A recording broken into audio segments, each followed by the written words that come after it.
आदाब, मैं मखमूर film news desk में आपका स्वागत है। कंगना रनावत इन दिनों झटके पे झटके खा रही हैं, कभी कोर्ट से तो कभी थिएटर मालिकों से। जावेद अख्तर का मामला है, उसमें उनको कोर्ट ने अनसुना किया, तो वहीं दूसरी तरफ उनकी फिल्म थलाइवी जो रिलीज़ होनी थी थिएटर्स में, तो वहाँ थिएटर्स मालिकों ने उन्हें ज़्यादा स्क्रीन देने से साफ इनकार कर दिया, जिसकी वजह से कंगना काफ़ी नाराज़ नज़र आ रही हैं और वो बार बार ये बात बोल रही हैं कि इस भारी समय में, इस मुश्किल समय में हम दोनों को एक दूसरे का साथ देना चाहिए। जबकि बहुत सारी ऐसी फिल्में हैं जो सिर्फ और सिर्फ OTT प्लेटफॉर्म पे रिलीज़ हो रही हैं, थिएटर्स में लोग हिम्मत नहीं कर रहे हैं फिल्मों को रिलीज़ करने की। तो हमने तो बहुत बड़ी हिम्मत की है, मेरे प्रोड्यूसर ने बहुत बड़ी हिम्मत की है इसको थिएटर में रिलीज़ करने की, क्योंकि ये फिल्म ही ऐसी है। थलाइवी के निर्देशक ने पहले OTT प्लेटफॉर्म पे ही रिलीज़ करने की बात कही थी थलाइवी को, लेकिन बाद में उन्होंने अपना मूड चेंज कर दिया। कंगना रनावत का शायद ये सजेशन था कि नहीं, थिएटर में ही फिल्म रिलीज़ होगी, जिसकी वजह से वो फिर से झटके में आ गए। उनको थिएटर मालिकों ने ये मना कर दिया कि उनको ज़्यादा से ज़्यादा स्क्रीन नहीं मिलेंगी। यहाँ तक कि कंगना रनावत ने अपनी एक इंस्टाग्राम पोस्ट में थिएटर मालिकों से ये रिक्वेस्ट की, ये आग्रह किया कि वो उनकी फिल्मों को फिल्म को थलाइवी को रिलीज़ होने दे थिएटर में। वैसे भी बहुत सारी फिल्में नहीं है थिएटर में रिलीज़ होने के लिए, क्योंकि आजकल तो ज़्यादातर OTT प्लेटफॉर्म पे ही फिल्में रिलीज़ हो रही हैं, चूँकि OTT प्लेटफॉर्म पे इतनी कमाई नहीं हो पाती है। और कंगना रनावत को इस थलाइवी से बहुत ज़्यादा उम्मीदें हैं, क्योंकि उनकी पिछली कुछ फिल्में बुरी तरह से पिट गई हैं, जिसकी वजह से ही शायद थलाइवी से उनको कुछ ज़्यादा ही उम्मीदें बंधी हुई हैं।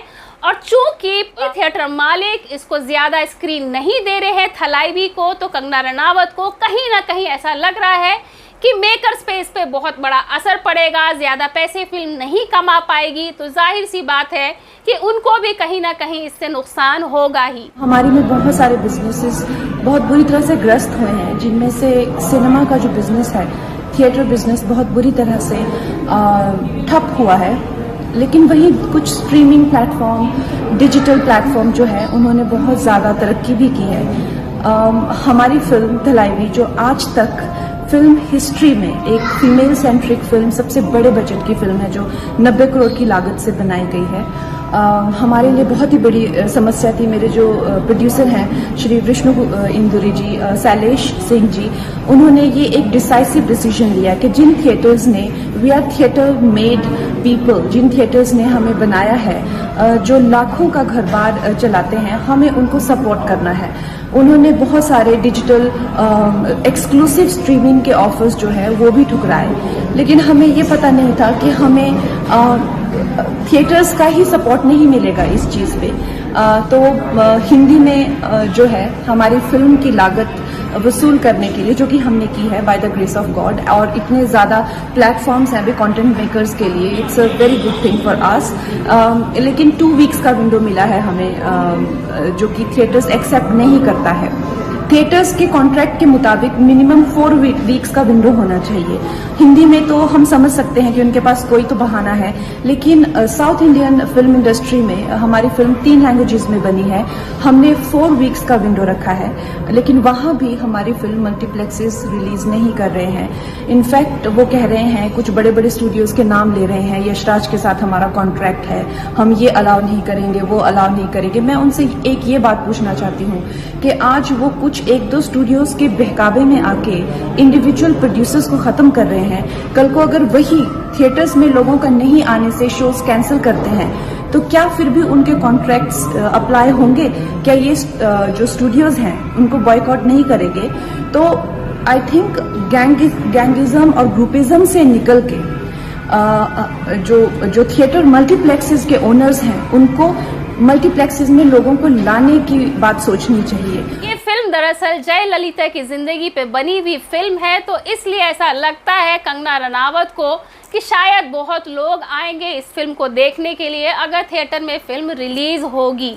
लेकिन उनका ये मानना कहाँ तक सच है, ये तो फिल्म रिलीज़ होने के बाद ही पता चलेगा। लेकिन एक बात तो पक्की है, कंगना रनावत के बुरे दौर चल रहे हैं, उनको हर जगह से झटके पे झटका मिल रहा है। इससे पहले की अगर हम बात करें तो जावेद अख्तर के केस में भी उनको बड़ा झटका मिला है कोर्ट से।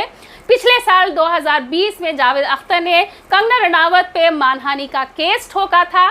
कंगना रनावत ने कहीं इंटरव्यू में कुछ ऐसी बातें कही थी जिसकी वजह से जावेद अख्तर ने उन पे मानहानि का केस किया था।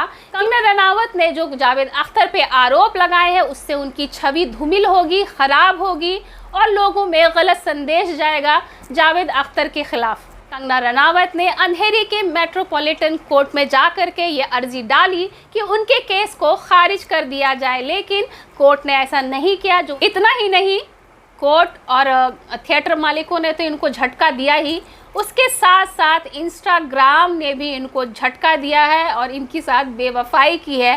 चूँकि ये इंस्टाग्राम पे ये अपनी फिल्म थलाइवी का लिंक शेयर करना चाहती थी जो नहीं हो पा रहा था, उसके लिए भी इन्होंने इंस्टाग्राम पे अपनी भड़ास निकाली। इंस्टाग्राम के इस हरकत पे कंगना रनावत ने कहा कि इंस्टाग्राम के अधिकारी बिल्कुल अनप्रोफेशनल है। मतलब साफ है, अगर आप इनके ख़िलाफ़ काम करते हैं, आप इनका काम नहीं करेंगे, इनको प्रमोशन नहीं करने देंगे, मतलब आप अनप्रोफेशनल हैं।